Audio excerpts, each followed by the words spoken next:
just want to say something. Anxious and avoidant people are coping with unresolved pain by using the relationships in their life as a distraction from the pain that they felt and feel from having not been chosen by people that mattered to them in their past, or the pain of being wronged, or the pain of being rejected. They used to be children or teenagers or young adults who had all these hopes for their life and joy and enthusiasm and imagination and innocence. And somewhere along that line, they were wronged very deeply. And it's very common and easy for children and teenagers to internalize other people's behaviors, and they make it personal, that it's something wrong about them, that they deserved to be treated that way, when in reality that's not the case. That is not the case.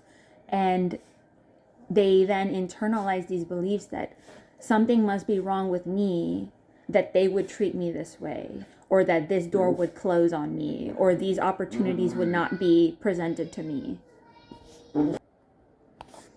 And so, because our own egos and our own brains like to think that we are right, our ego wants to be right. That's just its nature. Even if it means being right about things that hurt you, including limiting self-beliefs or you bullying yourself in your head. It wants to be right about that. So it seeks and has this bias when going into the world that this is the belief I have about myself, and everything else that I see is going to be filtered through that lens of that belief. So if the belief that you have about yourself is, I'm not worthy of being loved for who I am without having to convince somebody to love me, if you just don't believe that you're worth that type of relationship, then you are only going to perceive and pursue relationships where it is actively playing that out in your life, so that your ego can feel right about something, because it would rather feel right about something than feel the grief of the pain that there was nothing wrong with you, but you had been dishonored, disrespected, betrayed, and wronged by people that you had loved and respected or hoped for. It would rather be right than to feel grief. It would rather feel like it has control than to feel grief. Because you wanting to be right, your ego wanting to be right about something, is your ego wanting to have control over the narrative of your past. It's all an illusion, though. And it's an illusion that's used as a distraction from the grief, that the fact was that you were a child, or you were a teen, or you were an adult, or whatever stage of life where the trauma took place in, where you were just trying to be authentic, and you genuinely opened your heart to someone or something, and it hurt you. Rather than replaying that situation and actually recovering from it as a coping mechanism to distance yourself from the pain and not acknowledge the fact that you didn't deserve what happened, you try and control it and think, you know what? I must have deserved it somehow. And with anxious and avoidant attachment, when going into any type of relationship, whether it's romantic, family, friends, work, whatever, the way that you interact with the world around you, the anxious is trying to use other people to soothe themselves instead of learning how to soothe themselves on their own. Avoidants feel attached to people, but have this belief that they are not worthy of that attachment, or not worthy of reciprocating or receiving like any type of love or connection, Or they're afraid, they may think, yes, I do want a relationship, but I'm so afraid of the past repeating itself that they run. And both are coping mechanisms to distance themselves from any type of pain. Both are not healthy. Both are distractions. Whether it's you trying to avoid pain at all costs by being avoidant and cutting things off early, or it's you avoiding pain at all costs by relying so much on the people around you that you don't face yourself alone. Like you don't allow yourself to be alone. So one tries to never be alone because they're afraid of the pain, and one tries to be alone because being close reminds them of the pain. Inherently, both are struggling with grief and pain, but both have different ways of trying to soothe themselves. And in the end, both are still ignoring the fact that there's unresolved pain within them that's causing them to have these dysfunctional patterns. And it's all about control. It's all about avoidance. Both the anxious and the avoidant are being avoidant in different ways, but both are not facing themselves. And I've been both in different relationships. I've been anxious, I've been avoidant, I've been disorganized attachment, which is a blend of both. So I know what it's like personally to be one or the other, and I'm working to find a secure attachment for myself. But in order to do that, you do have to do a lot of the shadow work, the inner work, to recognize, why do you have these fears? Why are you avoiding these emotions or experiences or memories? What are you holding on to? In order to do that, you actually have to sit in that. And that is painful, but it's necessary. Because in both the anxious and the avoidant, there's that belief, the inner critic that's, I'm not worthy of being loved just as I am, without having to convince anybody, without having to manipulate anything, that you are just good. And that people who genuinely like that, you, without manipulation, that you're worthy of them and a connection with them, and that they will find you. No manipulation needed. When you get to secure attachment, that's kind of where you're at, is what I've been learning, is you let go of the fear of getting hurt. It's not pleasant to get hurt, but you have the self-respect and the self-confidence enough to know that, yes, I may get hurt, but I will be okay. And I am worthy of being loved without manipulation.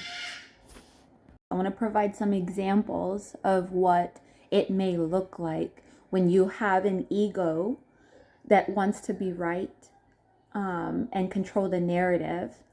Like some examples of limiting beliefs you may have about yourself that then impact the way that you view relationships and the world around you. So examples could be having grown up around overly critical caregivers, parents, family, teachers, who criticize maybe your appearance, maybe your performance in school or work, performance over hobbies, maybe it was criticizing your mannerisms and your interests and personality.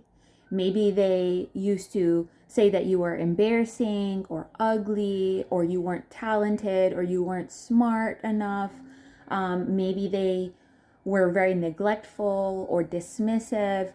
Maybe when you came to them excited about something, they didn't react at all and they just couldn't care any less. Maybe you had friend trauma, like you had a group of friends and you were like the butt of the jokes, or you were left out a lot and you struggled to feel like you belonged somewhere.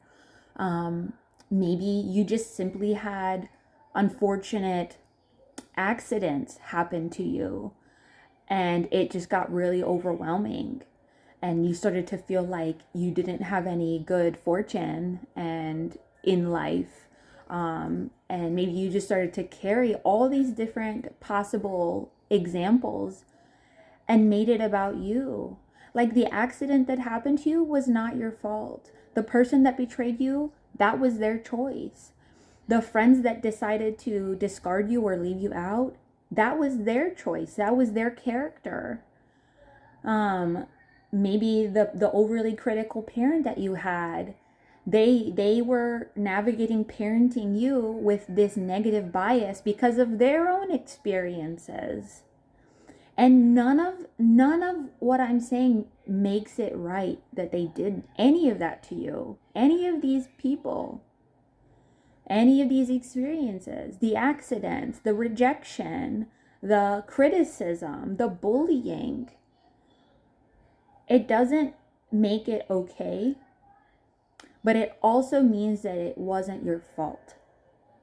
Because if you're just, a child, children are innocent. Children are just also navigating this life for the first time and are just trying to understand where they fit in this world.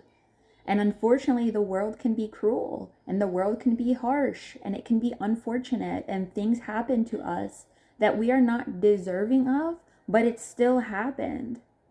And a lot of times children try and reconcile with the fact that this happened to them. And when you're being betrayed by somebody that you really care about and are attached to, and especially when you're a vulnerable child, a lot of children try and reason and say, oh, I need this person in my life, so there must be something wrong with me that they treated me that way. Like a parent. I love my parent. I need my parent to survive. So I don't want to lose them. I can't walk away from this person, because walking away from this person means possible death or poverty or whatever. And you have this dependence to this person in your life. So to justify you being mistreated, you make it more about you. They must be right about this. Maybe I deserved it. Maybe I'm just unlucky in life. Maybe I'm not a good friend. Maybe I'm uninteresting and that's why they don't care to listen to me. Maybe I am not pretty enough. Like, maybe I'm not worthy, or maybe I'm not a good worker, or maybe it could be so many things. Like maybe I'm not a good student. And we don't recognize, maybe that's not true. Maybe it's not that you're ugly. Maybe it's not that you're unworthy. Maybe it's not that you're unlucky. Maybe it's not that you're a bad kid. Maybe it's because it had something to do with them.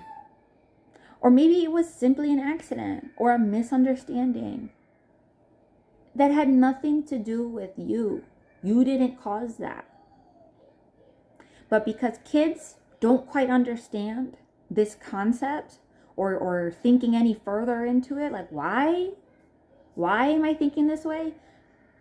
They grow up with this internal dialogue of thinking these negative things about themselves to make sense of the world around them. That why did all this injustice happen to me?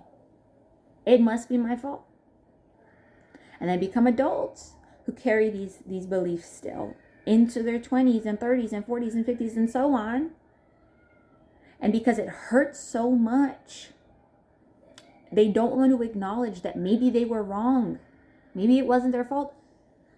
Because they can't face the fact that it hurts so much, they use other things as a distraction. And they don't take the time to reflect on, maybe I was not a bad kid. Maybe it was just unfortunate circumstances. They start believing, I'm a bad adult. I'm a bad friend. I'm a bad spouse. I'm not worthy of anything. And then they choose either the path of avoid everything that I could love but could hurt me, or cling to everything because I can't be alone with myself, because when I'm alone with myself, I feel everything and it hurts so much.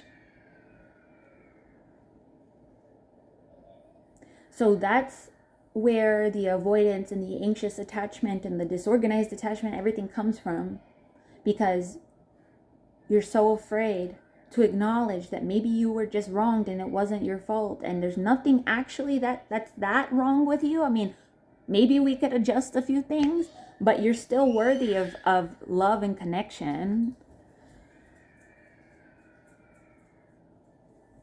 And you're not that broken. Like you want to keep the narrative that you're broken so that you don't ever have to change the way that you're living, so that you don't actually have to acknowledge the hurt that's been imposed onto you. And you just avoid it. And you make excuses as to why you should sabotage things in your life. Like, you look for possible ways that somebody could hurt you, so you avoid. You beat them to the punch. You break up with them before they can even have a chance to disappoint you.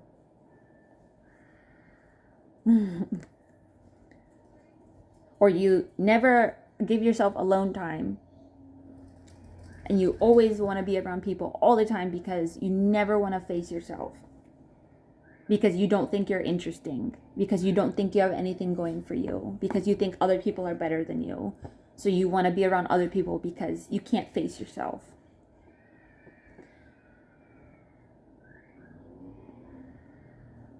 But yeah, secure attachment is reconciling with the wrong that's been done to you, and the pain that you felt, and the ways that you've hurt yourself by clinging to the thoughts,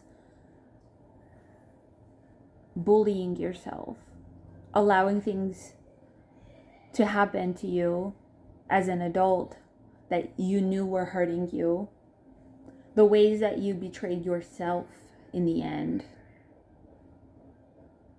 You reconcile with all of that, and you learn how to forgive yourself for doing that, for beating yourself up. And you get to this point where you can be alone, and you allow yourself to feel those feelings and let them pass, and you allow yourself to connect and love deeply with others, and when it doesn't work out, you let that pass. And you don't cling to things that don't want you. You just accept. You don't have to be everyone's cup of tea. You don't have to be liked by everybody. Some people are just not going to vibe with you, and that's okay, because there will be people that do, and you know that will happen in its own time.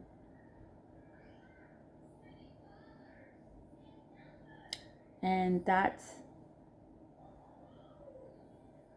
you achieve some sort of harmony.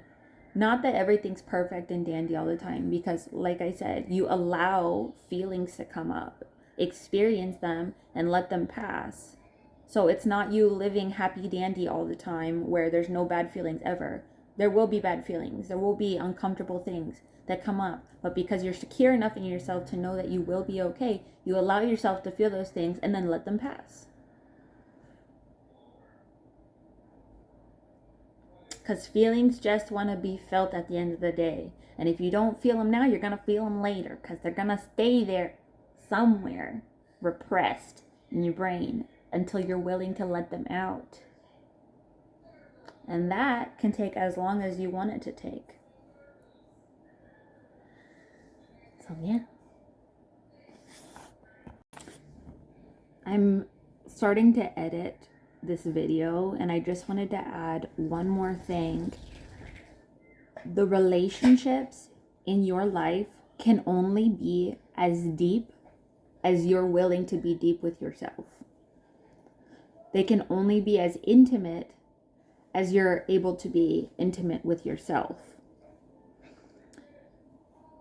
The more that you take time to learn about yourself, your beliefs, your interests, your quirks, everything, preferences, you will be able to pour into the relationships around you from that knowledge.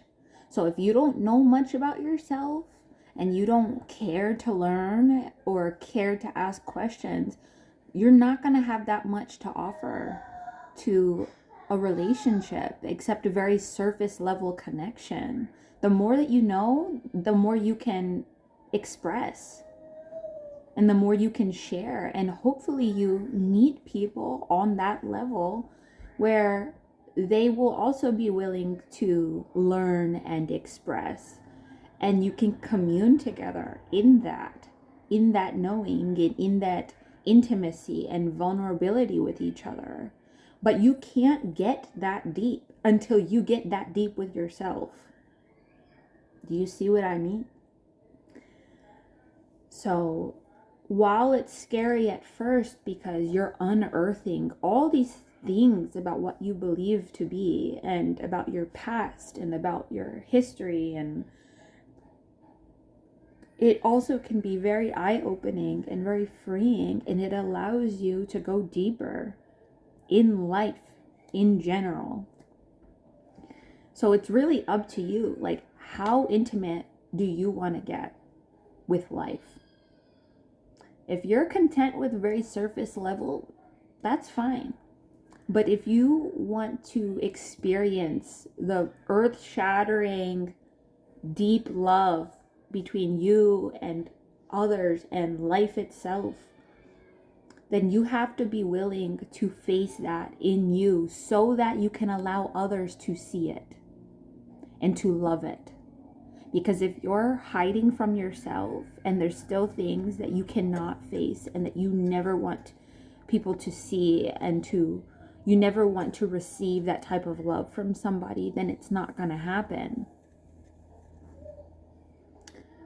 So